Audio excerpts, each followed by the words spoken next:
There is a don't judge me before you know me. So this is very important. You know, if somebody is terrorist, they are not Muslim.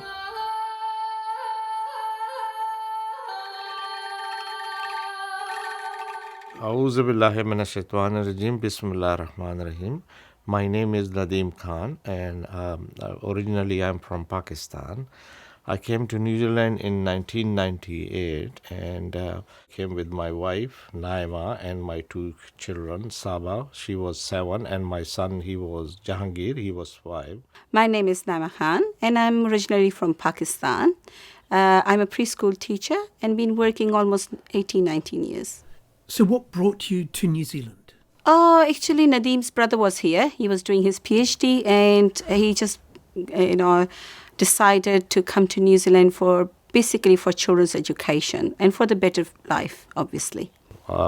When I came here, I did my BCom honors in commerce, and then I did my postgrad diploma in accounting, and I finished my studies, and then I was working for 1.5 years, and that was the difficult part because being an immigrant, you come to a new world and then you don't know few things.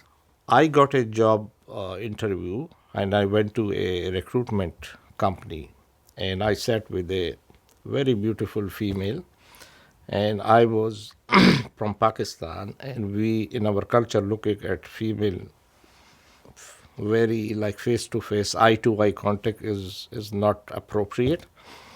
So I answer all the question, and but I didn't look at. I was like this, looking her, and sometimes looking down. And later on, I didn't get the job, and I said, I did very well. What is the problem? I didn't get the job. So I rang her. Or I rang the someone I don't remember, and I said, can you please give me a feedback? And they said the feedback is that there is a lack of confidence because this person didn't look to me eye to eye. And I say, oh yeah, that is fine, but you should know when you are interviewing someone, you should also look at their cultural background. And then I said, because in my culture, being a Muslim, looking at the female continuously into eye to eye is not appropriate. But anyway, when I have a interview job on a telephone, I did very well because I knew what was going on, and he asked me, and my voice has my facial expression also. And then I was called for a three panel were there, people who interviewed me. And to be honest with you, that was my first interview after 150 or 200 application, and I got the job.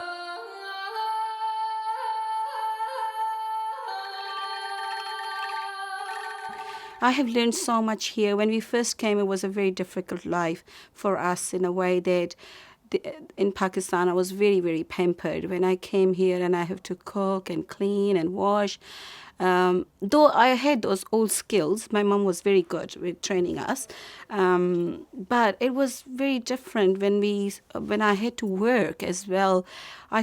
My first job was picking daffodils. So me and Nadeem used to get our children from their bed early in the morning, 5 o'clock, get them in the blankets, put them in a car. I always prepare some food for us, and that was enough for the people who used to work in the field as well. So, so daffodil was our first job. And after that, we did asparagus picking, and Nadeem started his studies. Actually, just because my brother-in-law was there before, and we moved to their house and then went back to Pakistan and to Japan as well. So it was almost take over their place. And they had, my brother-in-law have 7 friends. I step into my brother's shoes because he left the flat and he said, you live here. So that is the reason where I realized, no, these people need some family environment. So it was pretty much like full on because they had no families, and so Nadeem said that, oh, in Pakistan we are a little bit not used to being with the men all the time. Because in Pakistan, you when you go to your friend house, until unless you are very close, the wife will go to one area and male will come in an area. So there now here I realize no, they need some female or family environment where my children was there. So we, my brother started this, so I also start captain. I'll call them to my house, and then we'll have a food, and Nama will chit chat with them and ask about their family, and my children will be playing with them. So they have little bit of family environment. So that's is what I thought we should start with that. Did that lack of family life mean isolation and I guess loneliness for those people? Yeah, because in those days there was no WhatsApp, or the telephone call was very expensive. Not any, all of them had a internet facility or the email. So Nadeem said, oh, you cook for them. They had no families. They have no wives, no sisters or mothers. So, you just cook for them. And so I used to cook and then keep it in the fridge. If they come in at different times, they come and they have their food. I used to call Nadeem, Nadeem, can you come? So-and-so came. First few weeks, Nadeem did. But then I said, Naima, I can't just come from the uni all the time. You just accept them as your brothers and just get used to this life. So it was a very big change, but honestly, now I feel I was very privileged to be this sister-in-law. And it was, That's a very generous thing to do. To leave a life where you were pampered, to enter a life where you were the pamperer of others. Yes, it's very true. Yeah, but I'm very happy. I have enjoyed all my life, even in Pakistan. Here it was so different, but I just appreciate that because I have learned so much, many skills that I didn't know when I was in Pakistan. When you arrived, there was a clear separation between cultures and your understanding of what New Zealand was like. And that's normal. Different places, different backgrounds. But did you in any way see that as a bias, or did you see it as just something that was quite normal and to be expected? To be honest with you, the both parties were not at fault, I mean me and the other people, because they know nothing about me and I knew little bit about them. So, but in the beginning, I was thinking that these people are different and the way they're behaving is a little bit funny for me.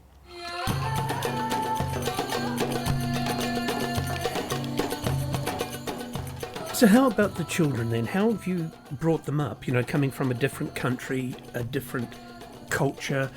Are they Pakistanis in New Zealand or Kiwis? It's a very good question because it's bring lots of emotions and lots of strategies that we try to keep ourselves to fit into two different cultures. Obviously, in Pakistan, 99.9 people are Muslim, and here is a Western culture. Obviously, the religion side is not that strong, and here we are celebrating Christmas. There we are celebrating Eid. I always try my children to balance their life, and always make them to be very proud who they are, and just because obviously I don't want them to be missed out that, okay, what the other children at school are celebrating, Christmas, Easter and all that, which not really go with our religion. But as our Prophet Muhammad sallallahu alaihi wasallam used to say that you have to live together with all the different background, ethnicity, religion and all that, but you have to be kind to each other. You have to be proud who you are as a Muslim, because Islam is our obviously main religion.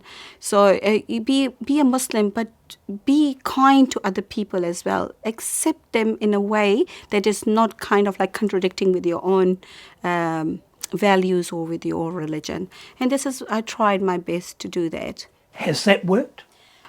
It took a long time, because I remember when I used to wear pants and shirts or track pants for the work, and one day I was covering my head because I was praying for my mom. My mom was sick. So I covered my head and I was going on the street, and my son said, "Mom, why are you covering your head?" And why are you wearing shalwar kameez? Because the clothes we are wearing is a shalwar kameez.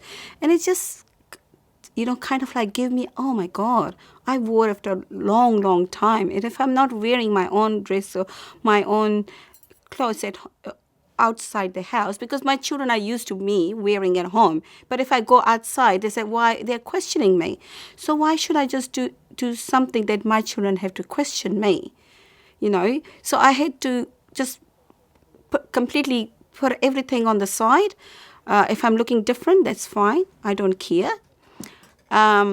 For myself, I do care for other people, but if I'm kind and I be nice with them and say hello, hi, give them a smile, they will not bother. My clothes will not bother them. It will be different for them, but they will get used to it. And this is what I did. So I did the slow transition for myself, my children, and for other people, which I think is very important. So it's a central question, I guess. Do you have to lose your sense of identity and culture to fit into a new country like New Zealand, or is that something you felt? No, I fight it very hard. Why? Because I'm not going to lose my identity. I am what I am, and if you think you are if you are proud of yourself, I'm more proud of myself. I will keep my identity, but I'm not going to do things which you want me to do and which is against my religion and my culture. I'm not doing it.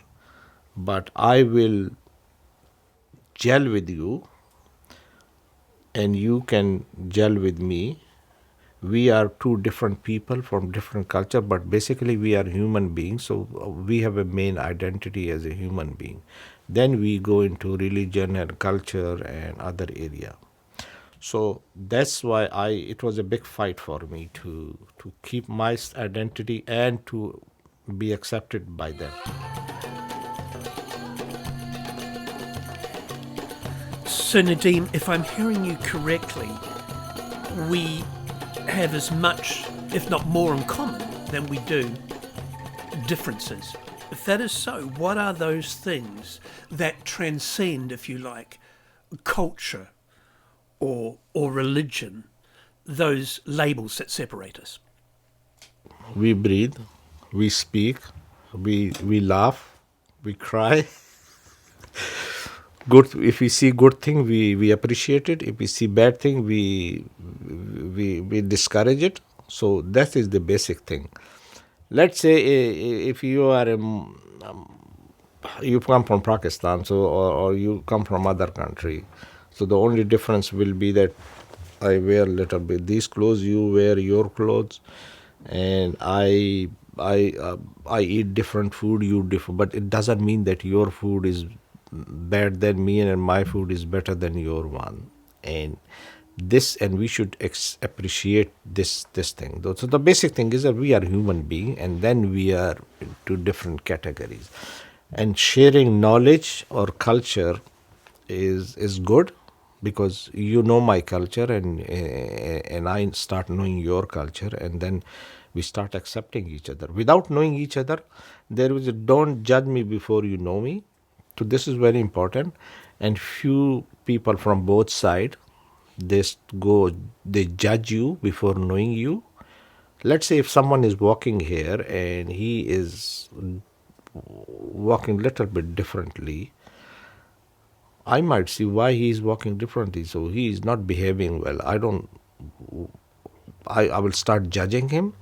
So the basic thing is we should know each other before start judging, and that is lacking from the both sides, which I must say. My dad used to say to us, whenever you go somewhere, just think about you are carrying my name, Khan. And you are ambassador for your family, for your country. So before it was family, but here when I came to New Zealand, it was for my country. And for being a Muslim person, I have to be ambassador. So I have to adapt their things in a way they don't contradict with me, but I have to show them who we are. And this is what I did with my children as well.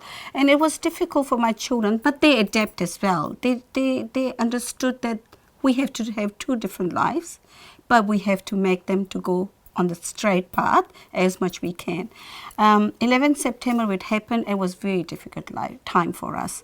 And by that time we had to build a lot of good relationship with our neighbors, with the community, with the, as I said that I used to go to the coffee mornings. So I had lots of Kiwi friends. And they called me, some called, some sent the letters, some sent the flowers with a good gesture that we know, Naima, that you are Muslim, you will feel very difficult at this time, but we are with you. And that was just because I was shocked when the 11th September happened. And my children came to me and I said, Mom, today somebody told me that, are you a terrorist? And I said, why they said that to you? Because he said, oh, because your name is Khan, and you are Muslim, so you will be terrorist. So I said, you know, if somebody is terrorist, they are not Muslim.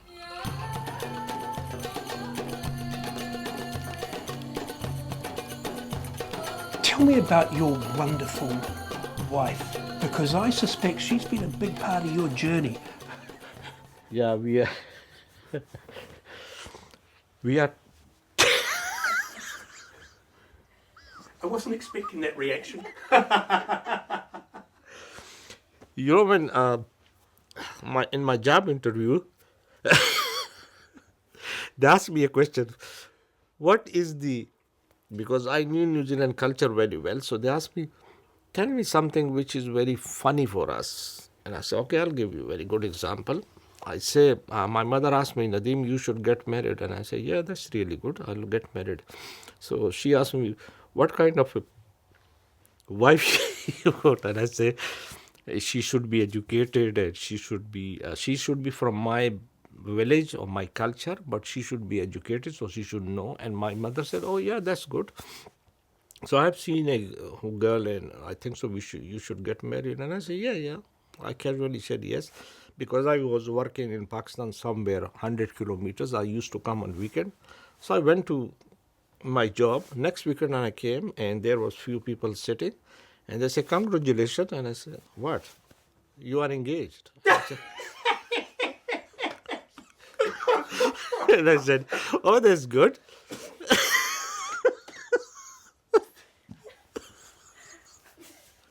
Because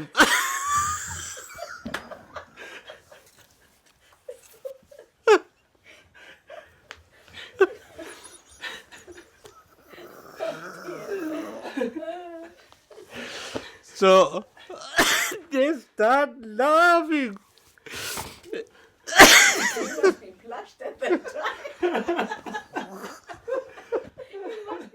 How do you see New Zealand in the future? Is this a multicultural country now?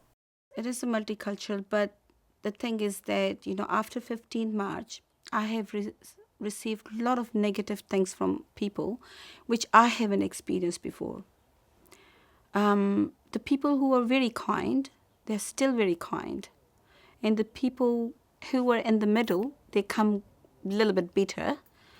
Could be, because I always experienced a good people when I first came. After 11th March, I got a good gestures from everyone. But after 15th March, I have seen many people with the negativity, which I never experienced before in my life. And so I don't know, it just took the cover off from some people. So I'm not sure, but I have heard from many friends that how people got really nasty with them. And just because I'm a preschool teacher, I came across with some people who has got a very good experience, but some people had bad. And yeah, I think it's just the human being who they are and from the family they are from. It's not necessarily they're Kiwis.